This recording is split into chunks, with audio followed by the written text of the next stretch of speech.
soul. Yo, call Kelly Kincaid. Kelly Kincaid. Call Kelly Kincaid. Kelly Kincaid. It's First Aid with Kelly Kincaid on Sway in the Morning. That's right. And today we got a very special guest here today who's a family member, a friend of the show, but she's out here doing necessary work for our communities. Just recently did her National Silence the Shame Day, which is officially May 5th. It is. Cinco de Mayo. Bam, bam, bam. Kelly, who do we have here with us? We have Shanti Das. You know, she is a change maker in the world with her important foundation, Silence the Shame. She's a music veteran. Has worked with the likes of many people from Atlanta, Outkast, TLC, Usher, everybody. Goody Mob. Yes. Exactly. You name it. And you know, you started this foundation when you didn't have to. Right. You know, helping. Let's talk about your story, because we're talking about May is Mental Health Awareness Month. Yeah. And a lot of people deal with that. You know, I was sharing a story with Sway about when I discovered I dealt with depression, anxiety. It's a lot of stuff going on, and a lot of people who are listening to this have those feelings of, what is this feeling and I don't know? What is your story, and why did Silence the Shame was created? First of all, thank you, Sway and Kelly, for having me here today. I tell people we all have mental health. We may not have a mental illness. Right. And so my father took his own life when I was 7 months old, and that was tough for me. But I kind of buried all those feelings. And growing up in African-American culture, we didn't talk about it. You know, you didn't tell your secrets. And so I didn't tell any of my friends how it happened. So I just acted like my dad, you know, didn't take his own life, and I just kind of ignored it all. So fast forward, I got a job in the music industry, you know, had a storied career. And as I started dealing with some of the pressures and stress within the business, you know, I started reflecting on my own life. And so that's why I think a lot of the anxiety and depression symptoms started happening when I was working at Motown Records. So in 2009, I quit. I walked away from my job. My mom had developed Alzheimer's. I had developed an illness called cervical spinal stenosis, and some other stuff just started happening. And I walked away at the height of my career. I was EVP, you know, and it was tough. And all my peers were still doing their things and on an upward trajectory. But I moved back home because I wanted to help my sister, who was helping my mom. So fast forward in 2014, the last time I was on this show, a couple months later, my best friend Eva took her own life the same way that my father did. And I talked to her the day before it happened. So I blamed myself a lot and was trying to figure out why I couldn't help her. And then it started bringing back, once again, all those thoughts of my father. And, you know, I'll keep it real, you know, working in the industry, not having to pay a cell phone for 20 years and having that great check. You know, when I was working on my own as an entrepreneur back home, I went through some financial hardships. And so you couple all of that, and it created the perfect storm for my depression. And in 2015, Kelly, I contemplated taking my own life. And it was my sister, Anjali Maria Arnold, rest in peace, she died a couple weeks ago, who helped me get help that night. And so I called the National Suicide Prevention Lifeline, which is 1-800-273-TALK. And then after that happened, I started, you know, I went to the doctor. My pastor was like, I'll pray with you, but I need you to go to the doctor. Oftentimes we're told in the Black community, we'll just pray our problems away. But I'm grateful. I'm a member of Ebenezer Baptist Church. Shout out to Pastor Warnock. He was like, you got to go see a psychiatrist. You need help.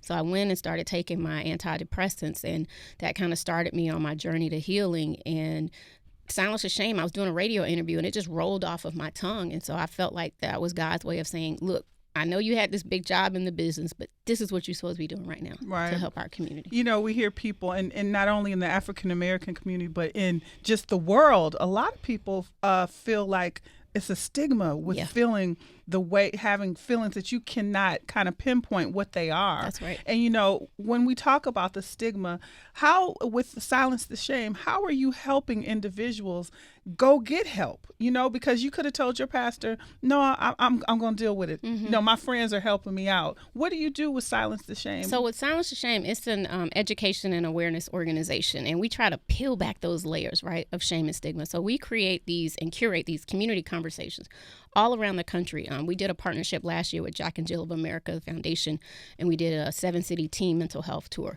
So we're getting people to have these uncomfortable conversations, right? Getting people to be okay with not being okay. We also have our own podcast. We have 23 episodes up. We talk about everything from college depression to borderline personality disorder to schizophrenia, postpartum depression. We try to create content. We have a webisode called Teen Depression Talk, and we just recently got a grant from the AIDS Health Foundation. Now we're going into cities, and shout out to Carrie Hilson. She's going to be on our panel in Cleveland this weekend. We're doing a conversation around the double stigma of HIV and depression in the Black community. So as much as we can do and as many people as we can affect to start having these conversations, we do. We also get out information on social media. We have about 13,000 followers on Instagram. That's a lot for a mental health organization. Right. Yeah. And we have so many people that individually text us or send us their stories, and they just want to share and want to be open about it. So it's really great. I want to, first of all, send our condolences for the loss of your sister, and even to see you here talking about this today, it's so soon after she passed on. It's a testament to your strength and who you are and your dedication to this movement. And you said something really interesting about praying with your pastor, and your pastor still telling you, okay, we're going to pray together, but you need to get help. And I think a lot of folks feel like by going to church that could kind of help eradicate your depression, and that's not true.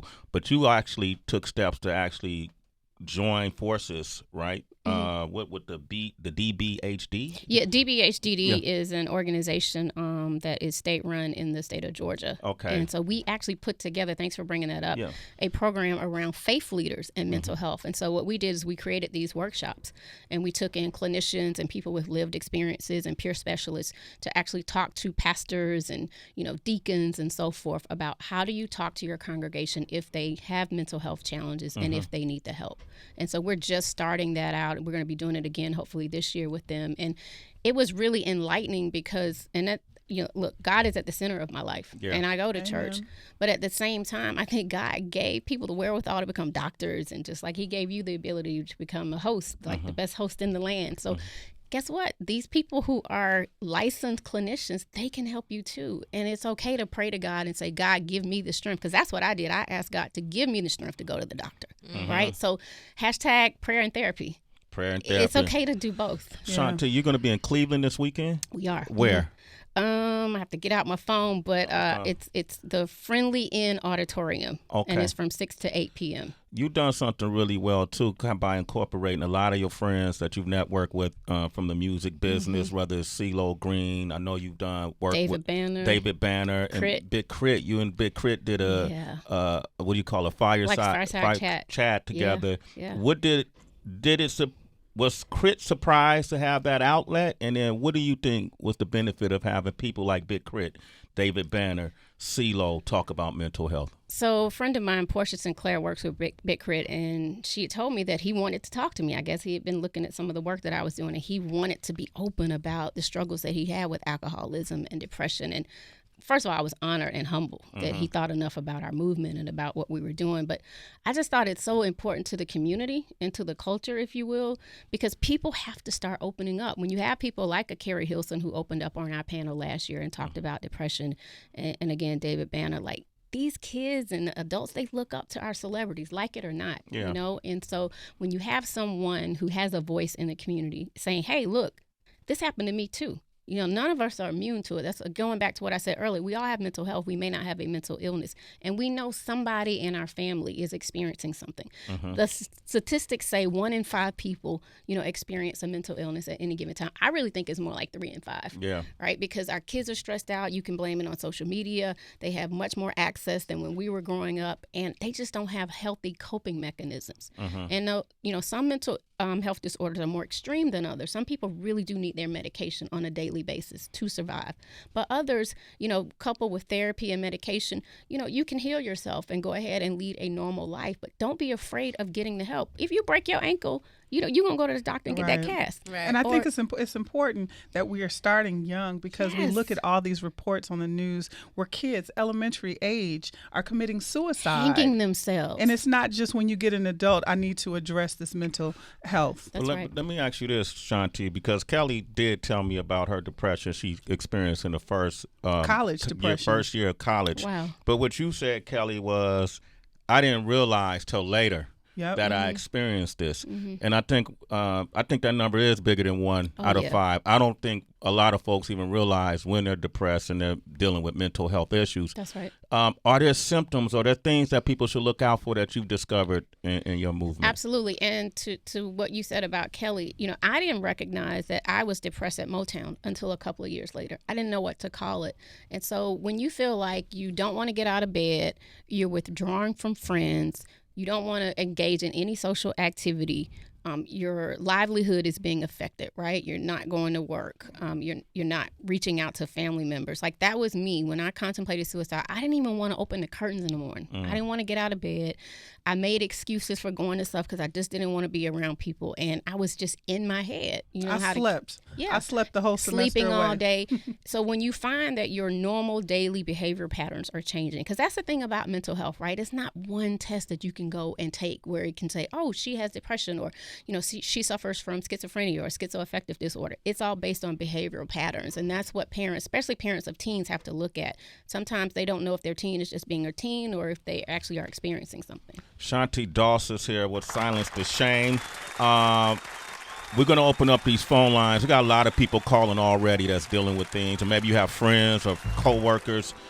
You can reach Shanti directly, though. Give out your social. Yeah, so at Shanti Doss 404, or Silence the Shame is at Silence the Shame, and on Facebook it's at Silence TH Shame. Shanti, spell your name. SHANTIDAS 404. I want you guys to continue to communicate with her even beyond this interview. Give us a call. Sway in the morning. I really know how it feels to be free. And now, more First Aid with Kelly Kincaid on Shade 45. And I wish I had someone at that time who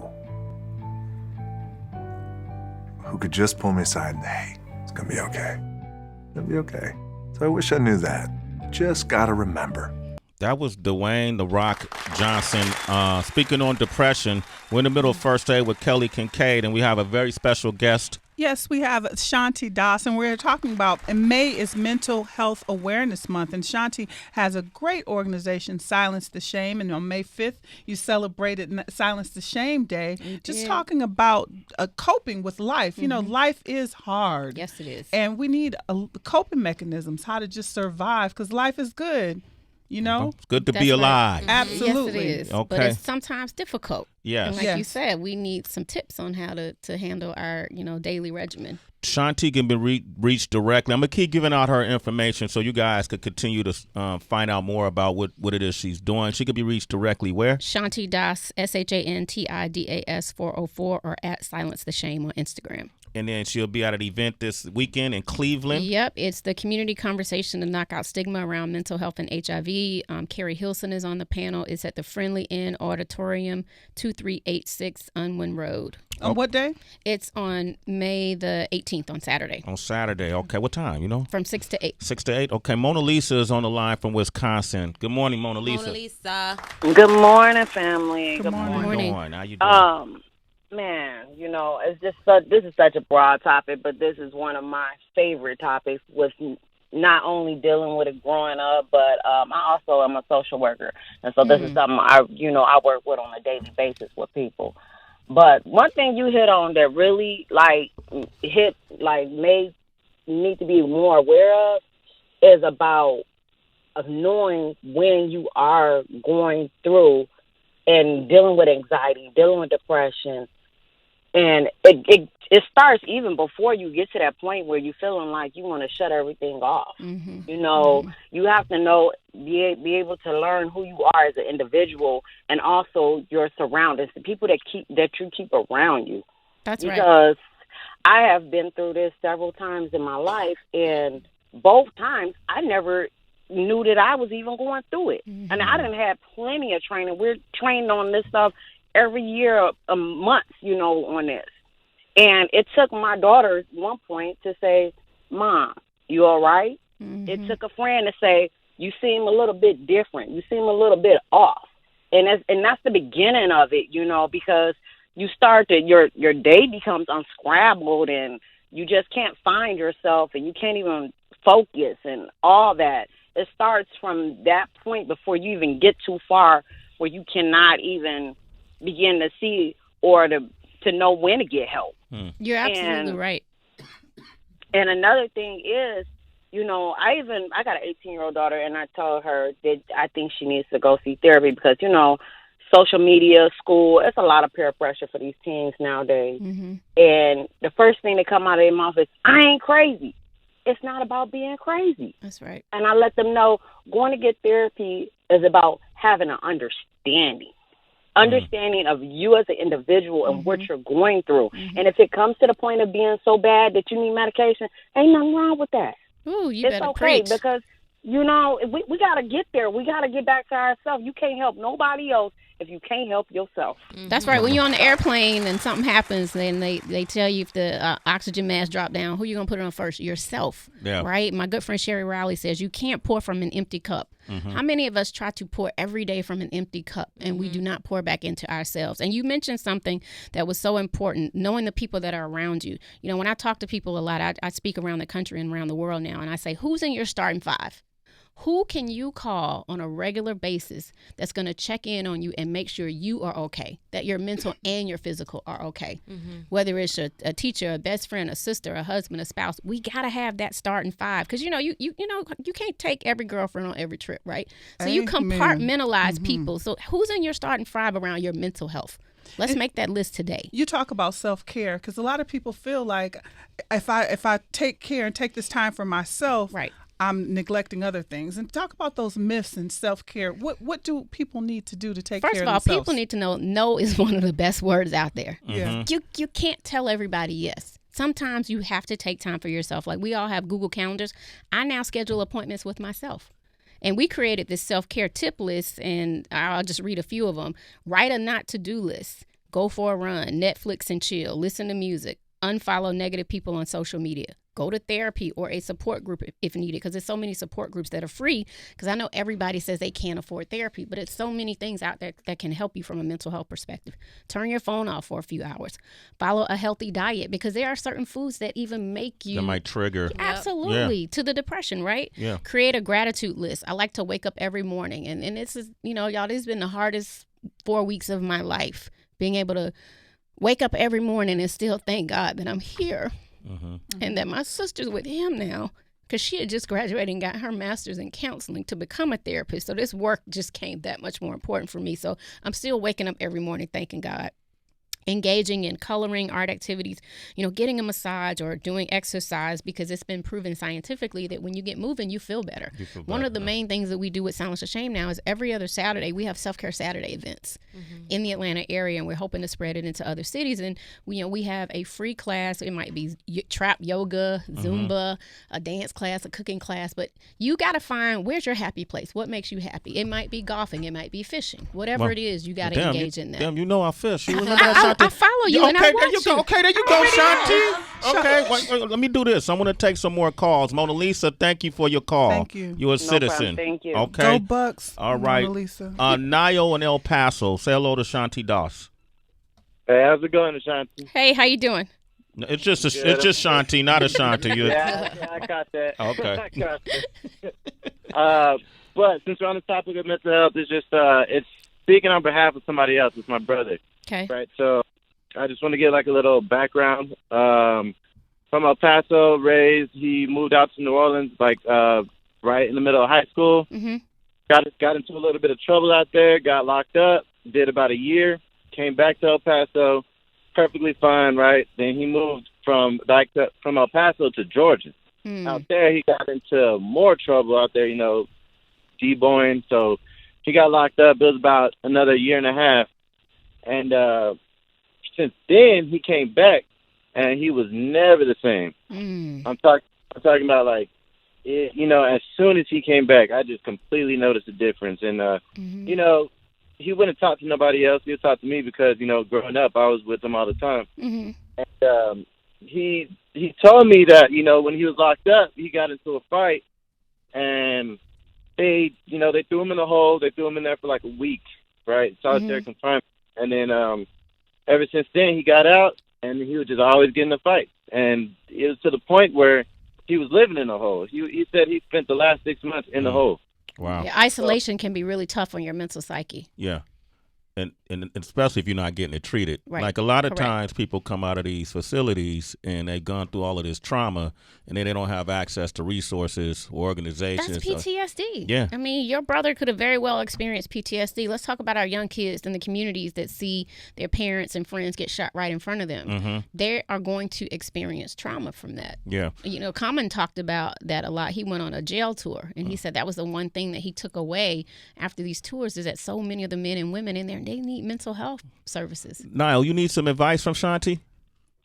Yeah, see, so the thing is now, at this point, like, as we see him now, he's just deteriorating and deteriorating and deteriorating. It's like, and it's to the point where my mother will drive him down, to see the doctor and everything, and he gets in there and he just acts fine. He acts normal, like he masks everything. Been there, done that. Yeah, you been there, you done that too? I know someone like that. What advice would you give Niall? How old is he? He's 31. He's 30. Wow. Okay. So very familiar with this subject. The one thing I will say is it's really tough to make someone take their medication or go into a facility. If you feel like he is in harm of if he's threatening to harm himself, then your mom could possibly have him involuntarily committed. But you would need to, talk to a judge and have that facilitated in your home state. But what I would suggest is that you talk to him and see if he's at least open to counseling or seeing a therapist again.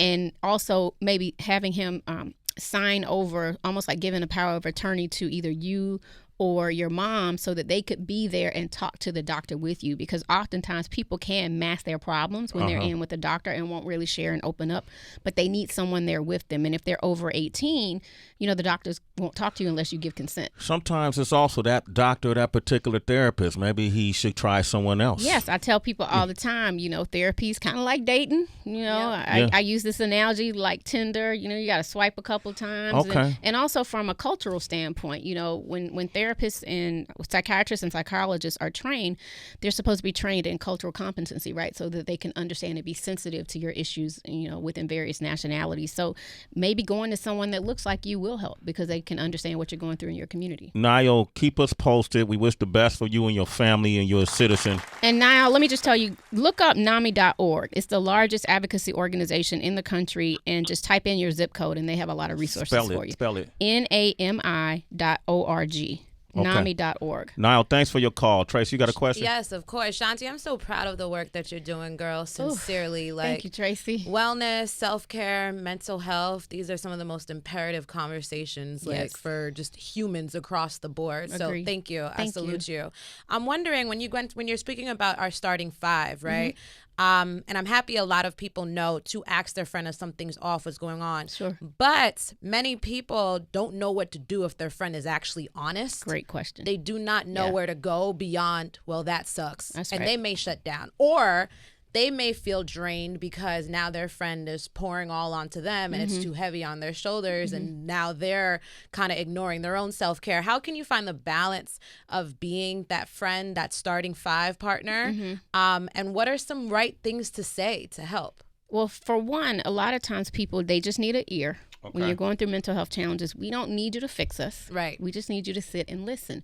And so after that, what I would do if you're a friend, to try to Google some resources locally in your area and try to convince that friend to go with you, or even volunteer to go to a group support session with them before they may even get to that point of going to see a therapist.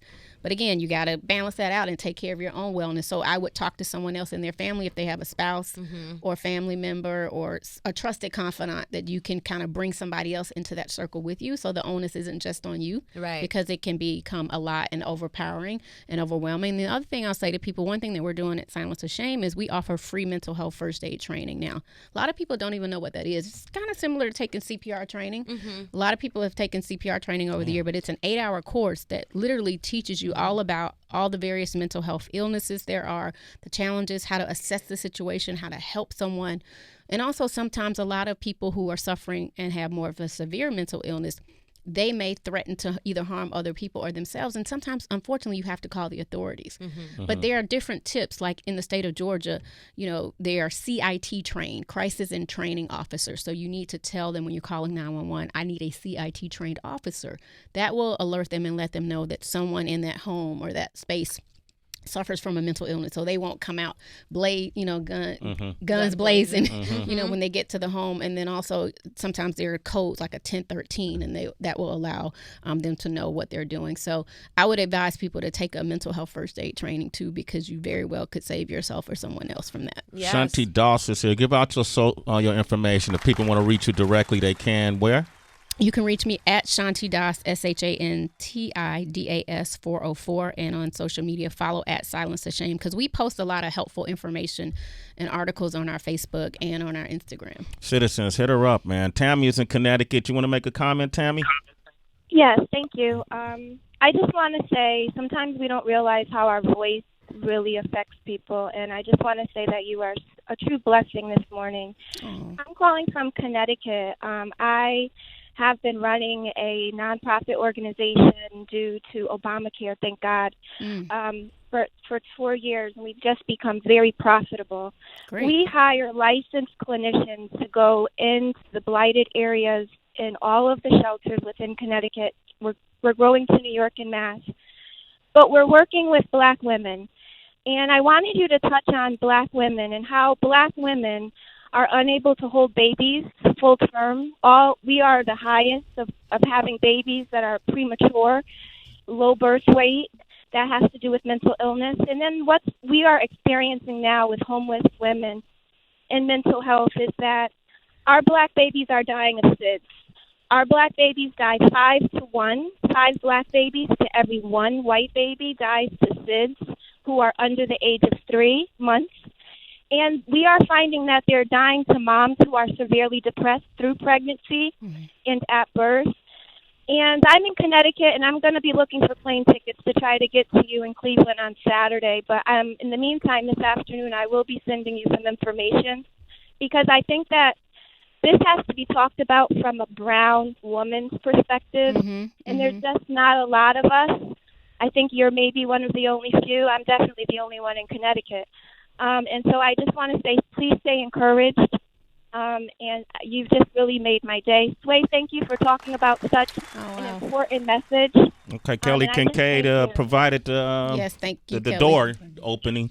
Tammy, what's your social, in case folks need to contact you? What is your social media? Yeah, so I can be found at Tammy, TAMI.Mendez, MENDEZ, at yahoo.com.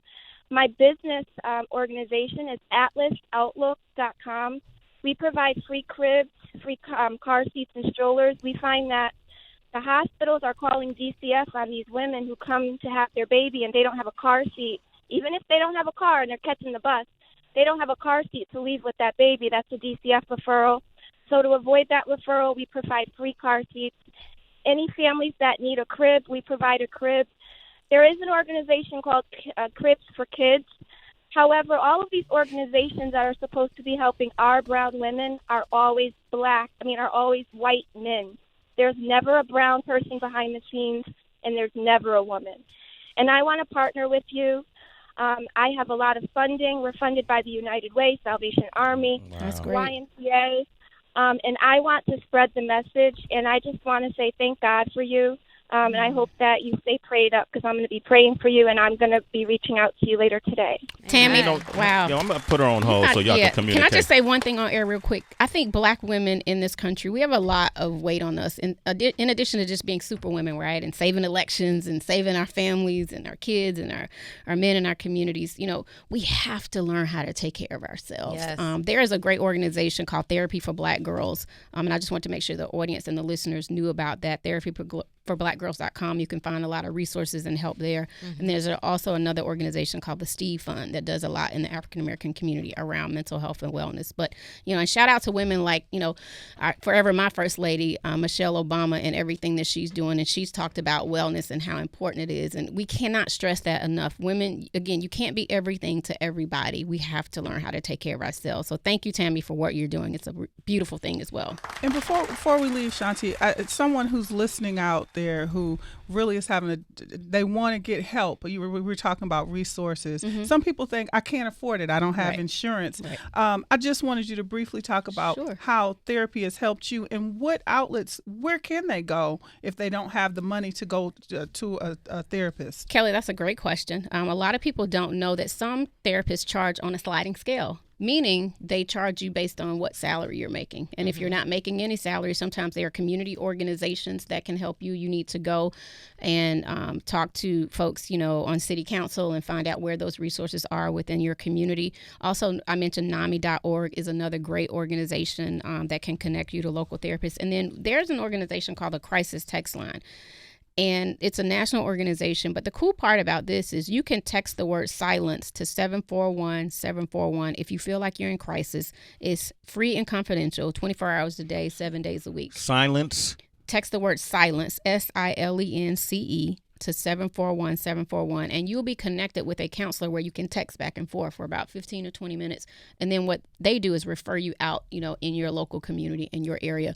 There's also online therapy, like Google online therapy. There's some great services out there. And also just from a wellness perspective, there's a really cool app called Headspace. A lot of people, meditate. I find now, I was stressed out. I was like, oh, I'm back in New York, when drivers stress you out. And there's this breathing technique that I learned in yoga. It's 4-4-8. You breathe in for 4 seconds. You hold it for 4 seconds, and then you exhale for 8 seconds. A lot of times that can just help you get through the day when you're feeling stressed. But from a therapy perspective, it's a lot of resources out there. And I also want to shout out the American Psychiatric Association Foundation. They're doing a lot of work, and we're actually getting an award at their conference. We're one of 4 organizations for advancing minorities and communities of color in mental health. So we're very grateful. So Google the APA, and you can be connected to some really great psychiatrists as well. You're doing amazing work, Shanti Doss. Yes. Thank you. I remember it's when God's work. This ain't me no more. Yeah, I understand, but you're doing amazing work, and congratulations. We're here to support. Yes. I actually got Tammy's information for you right here. Okay, because we do need funding. We're doing all this work, and we don't really have funding. So Tammy, she's going to give you a call, okay? Okay, and I will be making it out to Cleveland. I'm looking right now at some pretty affordable tickets. Amazing. So I'm going to make sure I make it there. And I'm going to reach out today. And God bless you. And yes, this is God's work. I tell my staff, this is a ministry. You have to care. Yes, and thank you so much. Okay. Thank you. I Tammy, appreciate thank you. You're a citizen. That's Sway in the morning. Kelly, thank you very much. Thank you. Thank you, Shanti, for coming today. Thank you for having me, Kelly. Mental health is a year-round thing, and, I want people to reach out to you, reach out to the show, and if you caught any part of this, please come back to Sway's Universe because this will be back up. And I want to thank you for reaching out to me in one of the most difficult times in my life. That means more than you know. And we didn't, so much more we could talk about around mental health, but grief is a big part of your mental health. And I'm now having to start grief counseling now as a result of my sister. And, I know I need the help again so that I can continue this work and that I can continue to heal. So I can't thank you enough. Kelly, how can they reach you? Reach me at Kelly Kincaid, KELLYKINKAID. Shanti, one more time. How can they reach citizens? Hit her up. I mean, we bring them to the show, but we want you to continue the relationship with the guests that we bring up. That's why I'm always saying hit them up directly. Shanti's a friend of mine. That's a family member. So I know if you hit her up and mention you heard her on this show, she's going to respond to you as quick as she can. Absolutely. You can follow me on Instagram at ShantiDas404, ShantiDas404. Follow us on Instagram also for our foundation at Silence the Shame. On Facebook and Twitter, it's at SilenceTHShame. And I have my book that I'm re-releasing called Silencing My Shame, and it's going to be available on shantidas.biz. There it is. Shanti Doss. Thank you.